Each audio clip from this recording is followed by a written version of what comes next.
Outsiders, hello, I'm Tony from the Outsider channel, and I got a chicken francese. That's right, a vid for you today. We are buckled in after some rain here in Southern California. If you're in the area, you know we had a bomb cyclone. Oh man, I don't know why that term just makes me laugh every time. And it's more in Northern California where the craziness happened, but we definitely got, I want to say, almost a week worth of rain. And today is sunny, but I'm not riding my bike because I'm not an a-hole. And that's what today's video is about. To give some context, I'm gonna make this short and sweet. I wanted to give you guys a little bit of, especially the newcomers to mountain biking, a little bit of trail etiquette. I get this question a lot. When is it okay to ride after it rains? Is it okay to ride during the rain? All those little quirky details that nobody really talks about because we don't get a lot of rain here in Southern California. And we live in a desert climate, and it's a little bit different than other parts of the world, especially as an example, like the PNW, British Columbia, Canada, places where the drainage is, Drainage!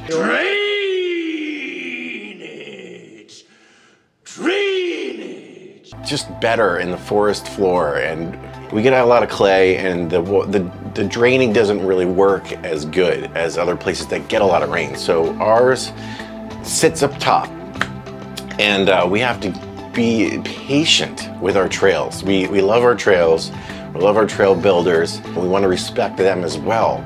So I just want to break down really quickly what I think and what you should be doing. You could follow this or not, you could be a kook, or you could just be the guy that cares about the trail systems and the people that work on them.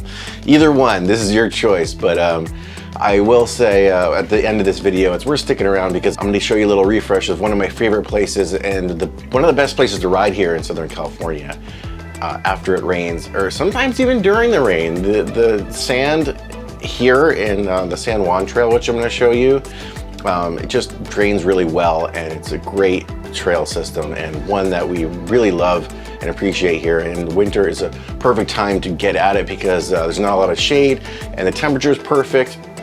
And after the rain, that's just a really great spot that calls you out. So what I do after it rains, I like to give it at least 2 to 3 days after it rains. And that gives it time for the trails to drain. A good way to find out if you're in the wrong place at the wrong time is if the trail looks like this. When you're out there, you see the tracks like this, go home. It's too early, and you're gonna really change the dynamic of the trail. Another little pointer I'll point out is if you're on the trail and you see a puddle, don't go around it.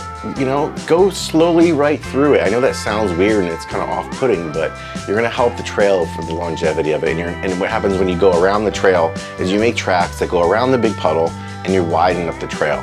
So if you can go slow through the middle of it and keep the trail acclimated to where it should be, that goes for the longevity of the trail. Also get involved in your trail, in your community if you want. If you're antsy and you want to get out on the bike, or if you just want to get in the outdoors and it's a little crummy out and you don't want to mess up the trails, reach out to people like the SoCal Trail Alliance. San Clemente Trail Riders is a great Instagram account that always calls out people to come out and help. Non-Det Adventures does a really great job, especially at places like San Diego Oaks. And if you aren't sure of if the trails are open or closed, I get this one, the question the most, go to the Orange County Parks Department websites. They have a website for each and every single park that is out there. San Diego Oaks, Aliso Woods, Laguna Wilderness Park. I just had to cancel a Patreon ride this Sunday because the trails aren't ready yet. And you go to the website and you can see the trails are closed. So save yourself some time and check the website before, because they're gonna tell you if they're gonna be open or closed. And with that, I'm gonna show you a little example of what not to do. Oh man, wonder where everybody's at. These conditions are prime. Oh yeah, look at this hero dirt. Woo!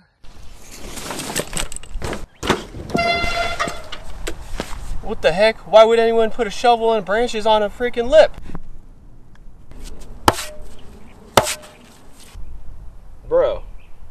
With that, I'm going to show you and send you over to a little refresh, quick edit of the San Juan Trail so you get a little taste of what it looks like.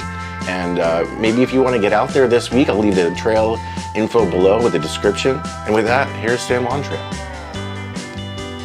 Start at the Blue Jay Campground for this shuttle ride, entering at the San Juan Upper Trailhead. The halfway marker drops you in a Cocktail Rock, a saddle with a gorgeous view. And you're ready. You've got 6 miles of pure downhill single track waiting for you all the way down to the Hot Springs Trailhead, dropping you straight into one of the most switchbacky enders to a trail you've ever come across. Alright, so let's get back up to the top and get some of that riding started. Welcome to the San Juan Trail. Here we go. The San Juan Trail is a living timeline of California history. Woo! Starting things off with a bang here as we ease into the single track. Parts of the trail trace a path that for hundreds of years served as a route for the Juanino Indians from the coastal valley over the Santa Ana Mountains. And now, hundreds of mountain bikers and hikers weekly retrace this path up and down the Forest Service Trail. A lot of loose rock. Round a curve and dip abruptly into oak-shaded areas where acorn woodpeckers can be heard tapping off into the barks. Because of its length and variety of terrain, the almost 12-mile trail is one of the most difficult, challenging, and fun trails in SoCal. It may not be filled with features, but the terrain is something unique that you probably haven't ridden before. With this ride, you also get a cross-fragrant, buckwheat carpeted meadow. That's right, it's filled with alligator lizards and California quail scampering across the trail in front of you out of nowhere. We're at Cocktail Rock, which is the halfway point from the shuttle, and if you're climbing up from the bottom, it's 6 miles up to here. From this point down, it's just gonna be a really fun descent. So you got some stuff to look forward to. Come along for the ride, and with that, let's get an appreciation station.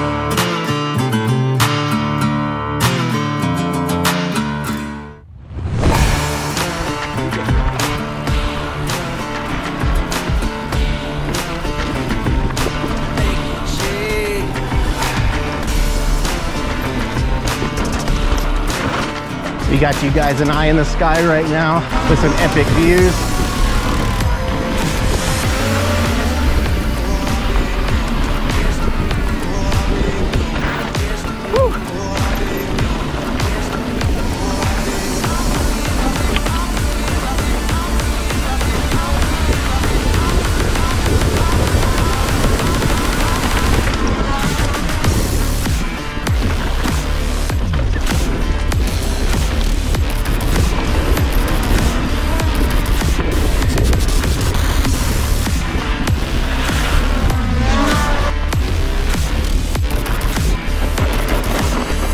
Surfing.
Oh, that was scary.